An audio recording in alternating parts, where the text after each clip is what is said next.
Eh bien bonjour à tous, c'est Ketal et bienvenue pour une nouvelle vidéo Marvel Champion. Vous vous en doutez après avoir fait Rocket Raccoon, aujourd'hui on va parler de Groot et Groot c'est un gros morceau.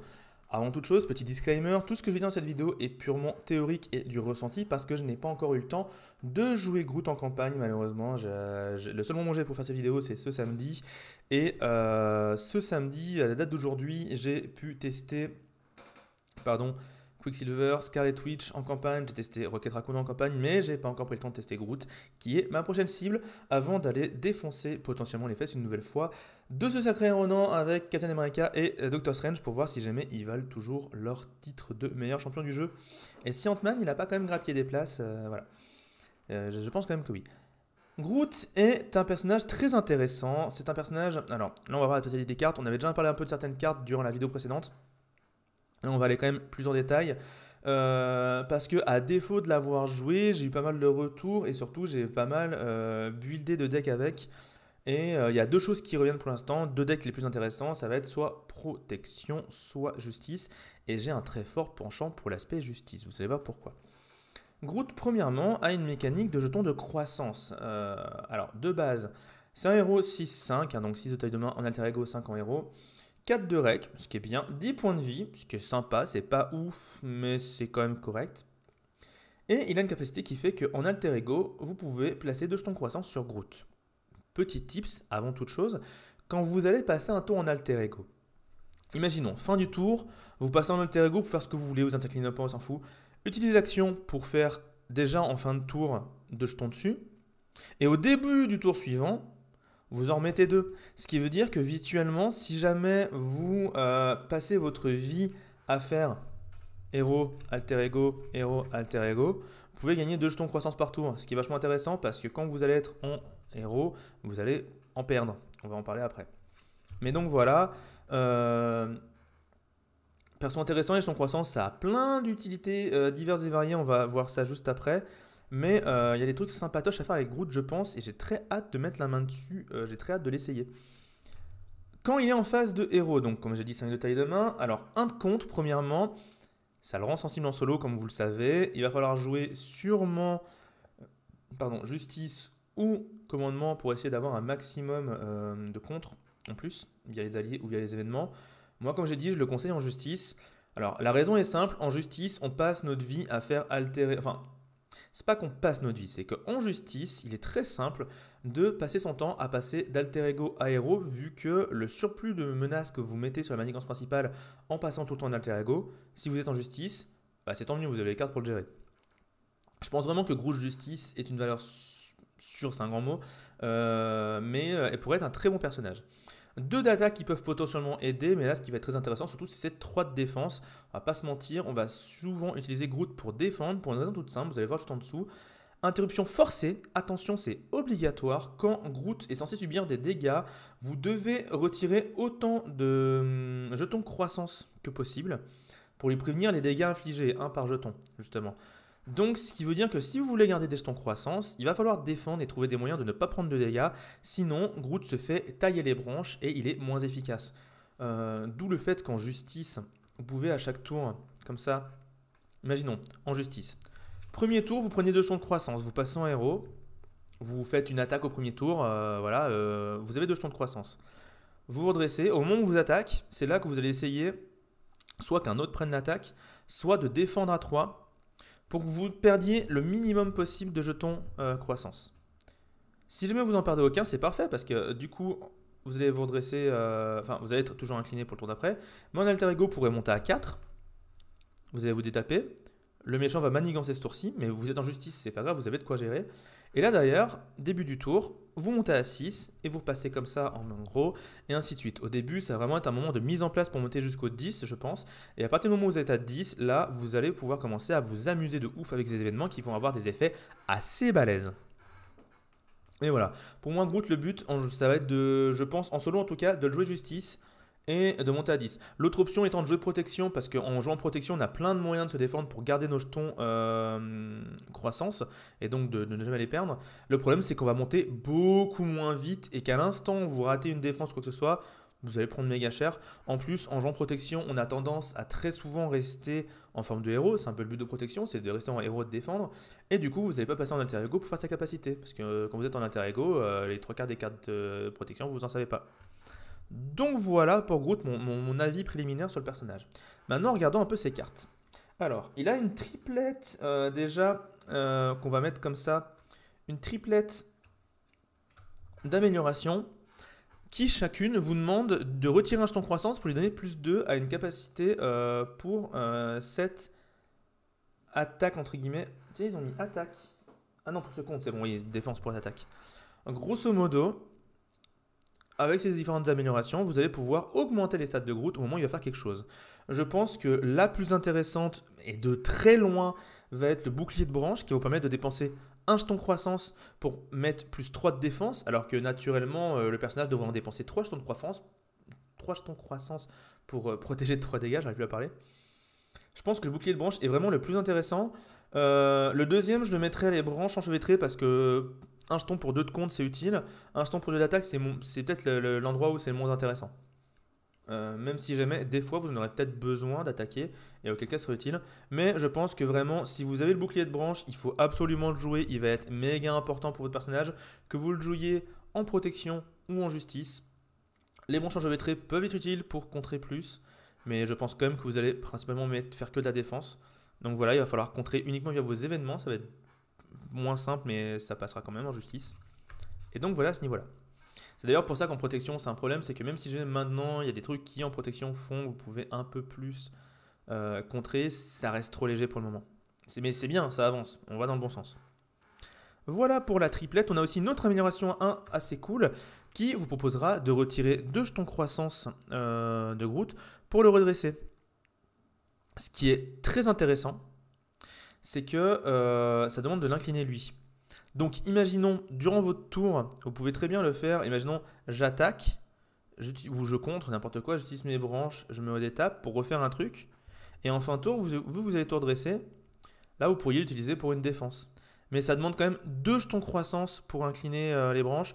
Pour moi, le seul moment où vous allez l'utiliser, c'est le moment où il y a une deuxième attaque qui va arriver, que ce n'était pas prévu, et auquel cas, il vaudra mieux dépenser 2 jetons croissance pour défendre avec Groot à 3, plutôt que de prendre l'attaque et de perdre beaucoup de points, quoi. Encore une fois, c'est un peu comme si vous utilisiez 2 jetons à la place de 3. Grosso modo, c'est un peu le ratio. Donc, branche déchaînée, ça peut être sympa, surtout si jamais vous avez peur de subir plusieurs attaques dans le même tour. Ce que Groot va beaucoup craindre, entre guillemets. Ensuite, son petit soutien très sympathique pour l'action Alter Ego. Vous inclinez Sol Fertile, vous placez un jeton croissance sur Groot et vous piochez une carte. Ce qui veut dire qu'avec votre capacité de base, vous êtes capable d'en mettre 3 par tour et non plus seulement 2.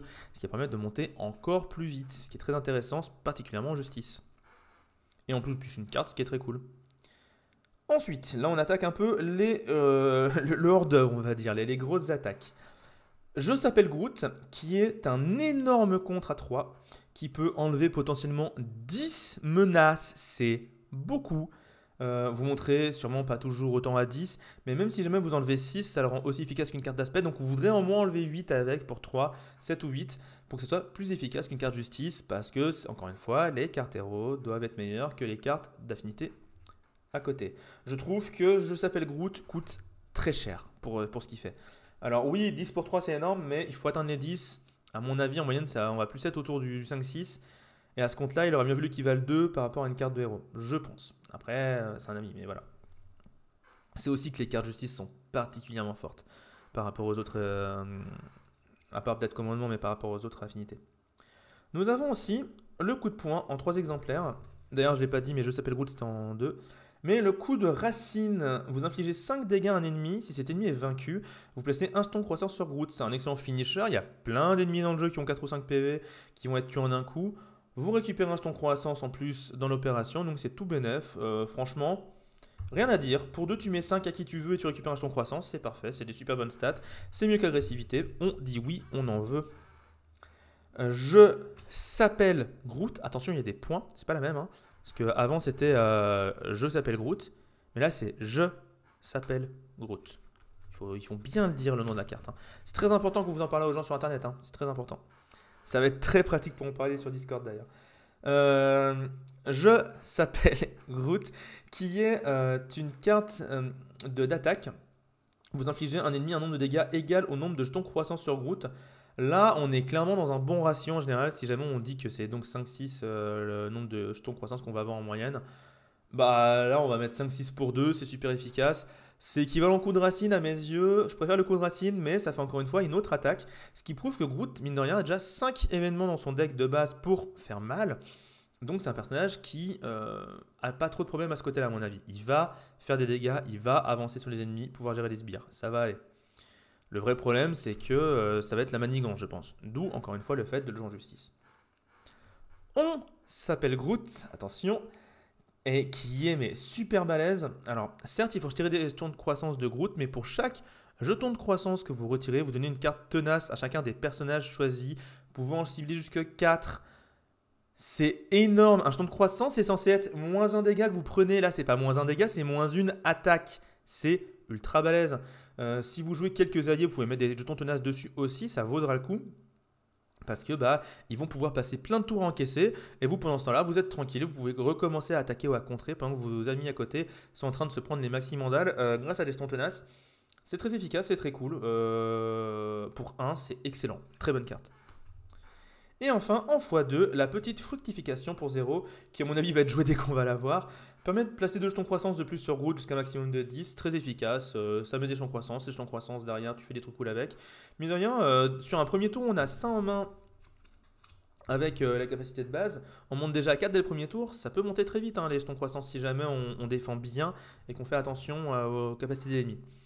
Mais Groot, voilà, comme je l'ai dit, protection, ça va être le mode je suis sûr de garder mes jetons, mais je les monte doucement. Justice, ça va être le moyen, plus je vais monter très vite mes jetons. Par contre, sur une double attaque, je risque d'en perdre. Mais vu que je les monte très vite, moi je trouve que c'est la meilleure opération. Je préfère monter très vite mes jetons et peut-être en perdre sur une double attaque ou en perdre rarement sur les petites attaques. Mais voilà, tu peux te démerder alors que en protection, sur une double attaque pas prévue, tu vas perdre tellement de capital que tu vas mettre, je sais pas, 5 tours à monter, enfin ça va être horrible. Mais donc voilà, pour les cartes de Groot, donc Groot vient avec lui avec quelques cartes très intéressantes. La première qui est assez sympa, Rocket Raccoon. Pour 3 points de vie, 2 de contre et 1 d'attaque, on se dit ah c'est nul, il a qu'un d'attaque. Ouais mais quand il tape un sbire, il monte à 4 avec déferlement et là c'est beaucoup mieux. Rocket qui du coup est un 2-4 potentiellement. À mon avis, Rocket il va surtout être là dans les decks avec Groot. Petit 1 bah, pour contrer, parce que ça va apporter du compte que Groot n'a pas de base. Mais si jamais il y a un sbire qui vient et que tu manques un peu de dégâts, t'as pas chopé un de tes événements de dégâts, ah bah Rocket qui tape à 4, on dit oui aussi tous les jours. Hein. Donc franchement, très bonne stat, petite ressource wild en bas, franchement très très sympa. Nous avons une excellente carte, j'adore cette carte. Alors je suis complètement pas objectif parce que c'est une carte que j'ai jouée avec Squid Silver et c'était trop bien. Mais nous avons Intense Concentration, qui permet de réduire de 1 le coût en ressources de la prochaine carte Super Pouvoir. Je rappelle que Groot, Super Pouvoir, on ne le voit pas beaucoup, Super Pouvoir, Super Pouvoir, Super Pouvoir, Super Pouvoir, Super Pouvoir, Super Pouvoir, Super Pouvoir et Super Pouvoir. La seule carte pas Super Pouvoir, c'est le Sol Fertile et les Fructifications. Enfin, elles sont Super Pouvoir, mais elles coûtent 0. Donc, en dehors du fait que c'est un accélérateur de psychopathe pour Groot, ça l'est aussi pour d'autres personnages. Alors, de mémoire, nous avons notre ami Quicksilver qui a beaucoup de super pouvoirs. J'ai un doute. Est-ce que je vais dire du bien de Miss Marvel pour une fois? Attendez, que se passe-t-il? Est-ce qu'il y a quelque chose de bien pour Miss Marvel? Mais oui! Ces cartes sont super pouvoirs. Donc, c'est une très bonne carte pour Miss Marvel aussi. Comme quoi, il n'y a pas que du match Miss Marvel. Il faut vraiment que je fasse cette vidéo. Mais je vous l'ai dit, il faut que je fasse du montage. Alors là, j'ai un logiciel de montage, mais ça me demandait la préparation et une meilleure caméra et d'autres trucs. Donc, on verra ça. Mais un jour, je ferai une vidéo sur Miss Marvel. C'est promis, je vous expliquerai objectivement les points forts et faibles de ce personnage et pourquoi je considère qu'il est dans le bas du classement. Toujours est-il que voilà, c'est un excellent réducteur. Il faut avoir des super pouvoirs pour le jouer, mais j'imagine qu'il y a des personnages qui vont sortir avec et que ça va être trop bien. J'ai pas tous les persos en tête, Mais j'ai pas fait la liste des cartes super pouvoirs dans le jeu. Mais il y en a déjà un paquet. Il y en a déjà un paquet. Donc voilà. C'est surtout des cartes ouais, de héros par contre. C'est rarement des cartes d'aspect. Pardon, encore moins des cartes de basique, de neutre quoi. Mais voilà. Franchement, une bonne carte. Et on l'a déjà vu dans la vidéo de Rocket, mais on en reparle vite fait. Faune et flore. Pour un 2 jetons de croissance sur Groot, c'est un peu plus cher que la fameuse fertilisation qui coûte 0. Fructification, pardon, qui coûte 0. Mais bon, c'est une carte neutre. Une carte neutre, c'est moins bien qu'une carte de héros, c'est normal. Par contre, si vous jouez avec Groot, en plus, vous allez vraiment beaucoup l'aider parce que là, par contre, c'est très intéressant. Donc voilà. Encore une fois, si vous êtes deux joueurs et que vous jouez les deux, jouez là. Si vous avez juste l'allié dans votre deck, ça vaut pas le coup. Parce que ça va être trop compliqué d'avoir et l'allié et la carte à table. Et ça, la complication que vous allez mettre en place ne vaudra pas le coup par rapport à ce que fait la carte. Au niveau des cartes protection avec lesquelles notre ami Groot vient, nous avons Starhawk. Starhawk qui du coup, quand il subit un nombre de points de dégâts exactement égal à ses points de vie restants, envoyez dans votre main. Pour 2, il a 3 points de vie et 1 de contre, ce qui peut être intéressant. En gros, pour 2, vous pouvez contrer 3 fois. Donc pour 2 en protection, 3 de contre sur 3 tours et il remonte en main derrière. C'est plutôt sympa. L'attaque qui coûte 2, c'est assez chiant, je trouve. Mais pour moi, voilà, Starhawk, c'est typiquement, il vient en 3 tours, il compte 3 fois et basta. Ça fera clairement le taf. Et je recommence à bailler. N'hésitez pas à dire dans les commentaires de cette vidéo, puis aussi de Rocket Raccoon, du coup, si via mes bâillements, je vous ai fait bailler aussi. Je serais assez fier de voir le nombre de gens que j'ai fait bailler grâce à mes bâillements. Qui sont complètement involontaires, en vrai, je m'excuse. Quand je parle beaucoup d'affilée, ça me rend sleepy. Tout comme qu'on me parle beaucoup aussi. Mais donc voilà, Starhawk, plutôt sympa. Allié correct, sans plus, mais avoir des alliés à 2 corrects, c'est déjà cool. Franchement, quand on aura beaucoup d'alliés à 2 corrects et de faire des decks où tes alliés c'est que des alliés à 2 qui peuvent prendre des méga buffs, bah c'est juste trop bien en fait. D'ailleurs, Starhawk, je sais pas si jamais c'est vraiment rentable de contrer un 1 pour qu'il vienne dans ta main plutôt que le fait qu'il prenne une buff. Hein. Honnêtement, c'est discutable. Nous avons ensuite 2 améliorations hyper intéressantes en protection. La première, difficile à ignorer. Quand vous avez défendu contre on attaque sans subir de dégâts, vous inclinez et vous retirez une menace. C'est pas limité à 1 par joueur. Je viens de me rendre compte. Ouais, bah en fait, pourquoi j'en ai mis qu'un seul dans mon deck Je suis idiot. Pourquoi j'en ai mis qu'un dans mon deck Quicksilver? Pourquoi j'étais persuadé que c'était 1 par joueur? Par habitude, j'imagine. Mais donc, c'est pas limité par 1 par joueur. Donc, franchement, bah, mettez-en x3 dans votre deck. Et mettez des moyens de booster votre défense. Mettez des cartes événements qui baissent l'attaque adverse ou qui augmentent votre défense quand vous défendez. Et vous avez votre générateur de contre en place. Quoi. Putain, mais mais c'est super balèze en fait. Voilà, bah, je viens de me rendre compte que c'est super balèze en lisant la carte. C'est pour ça que faire des vidéos c'est intéressant. Mais excellente carte du coup. Très très très très très bonne carte. Parce que en protection, faire des... prendre une attaque sans prendre de dégâts, c'est très facile à mettre en place en général. Surtout dans des bons decks protection où tu as les événements qu'il faut, le boost de défense, etc. Et maintenant, tu as même aussi d'autres cartes qui permettent d'avoir des bonus si tu défends sans prendre de dégâts. Justement au niveau des événements qui donnent plus 2 et qui vous redressent, ou alors des événements qui donnent plus 2 et qui vont faire d'autres trucs. Donc juste très très intéressant. Nous avons un pas vide qui est aussi très cool. Tant que les points de vie restants de votre héros sont supérieurs ou égaux à ses points de vie de départ, il gagne riposte 1. Donc déjà avec endurance, ça va bien ensemble. Mais en dehors de ça, si vous arrivez avec un deck avec un tout petit peu de heal pour rester au maximum et que bah, vous défendez à peu près correctement, bah, gagnez riposte 1. Avec ça, plus l'armure énergétique qui existe déjà, bah, vous montez à 2 de défense. Si vous jouez Black Panther, vous montez à 3 de riposte. Pardon, je dis 2 de défense, vous montez à 2 de riposte. Vous pouvez monter à 3 de riposte avec Captain America ou Black Panther. Ou Hulk avec la bonne carte aussi. Et quand vous commencez à riposter à 3, bah bizarrement, si vous défendez bien, le scénario il avance tout seul. Il n'y a pas de souci. Donc voilà, très très intéressant. Si vous jouez contre Ultron et des drones en plus, c'est encore mieux. Mais voilà, plus il y a de choses qui permettent de faire des dégâts aux ennemis quand vous défendez ou quand vous êtes max vie, etc., mieux c'est. Très très bonne carte pour Black Panther. Et pour Hulk aussi, parce que Hulk il peut avoir plus beaucoup de points de vie. Thor aussi potentiellement qui a un énorme boost de points de vie. Même Iron Man, hein, Iron Man qui a l'armure qui met plus 6 points de vie, bah un pas vide, il a riposte 1, il va la garder longtemps en général. Hein, donc franchement, non, il y a des choses à faire. Très bonne carte. Et enfin, Prêt à en découdre, qui inflige 2 dégâts aux méchants, 5 dégâts à la place, si les points de vie restants de votre héros sont supérieurs ou égaux à ses points de vie de départ. Et ben pour 2,5 m, c'est mieux qu'agressivité. Agressivité, ça coûte 3 de mètre 5 avec l'hypercute. Donc bah voilà, vous avez une carte protection qui certes est conditionnelle, mais les conditions sont pas si dures que ça à mettre en place, et vous mettez cher. Après évidemment, ces deux cartes-là demandent de ne jamais faillir dans le scénar. C'est-à-dire que tant que le scénar se passe plutôt bien, que vous avez des points de vie, tout vous défendez bien, ça va vous permettre de continuer à avancer en dépensant beaucoup d'efforts pour rester bien, mais c'est rentable. Par contre, à la seconde où vous êtes dans la merde, ça risque de s'enrayer. Parce qu'il va falloir remonter en vie et tout, pendant ça là, l'autre manigance, etc. Enfin, ça risque d'être compliqué. Et on va parler ce coup-ci, j'ai oublié pour Rocket Raccoon, je m'en excuse, mais ce coup-ci j'y pense, on va parler vite fait des obligations et des némésis de Groot.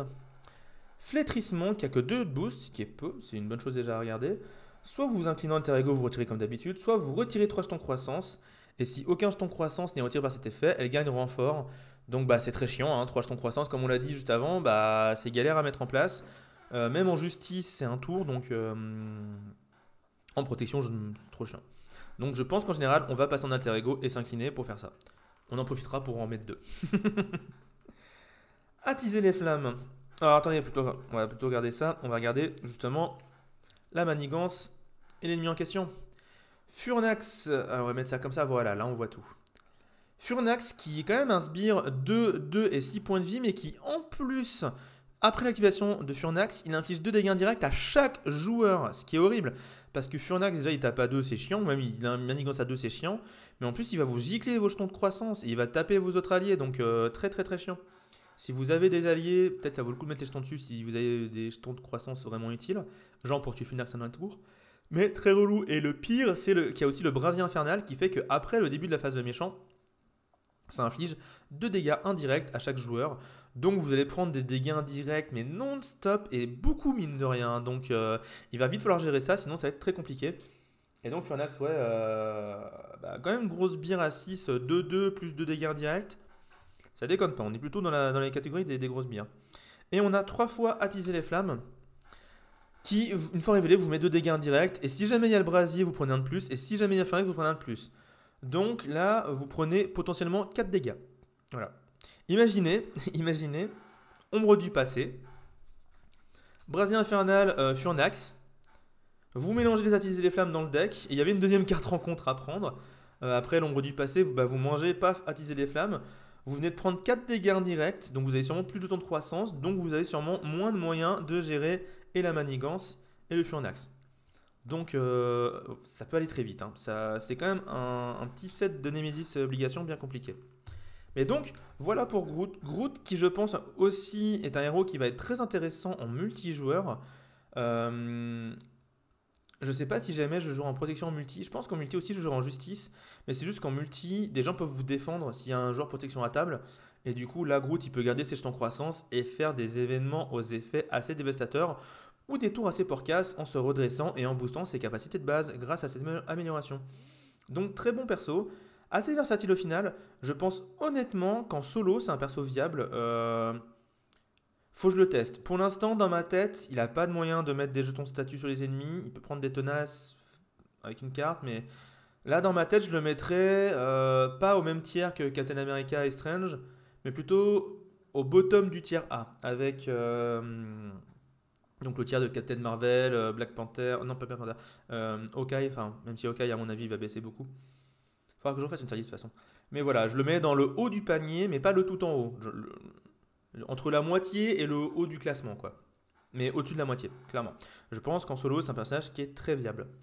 Et donc voilà pour Groot. Écoutez, pour moi ça sera tout pour cette vidéo. Sur ce, je vous fais des gros bisous et je vous dis à bientôt pour une autre vidéo. Normalement qui devrait être sur la campagne Convoitise Galactique.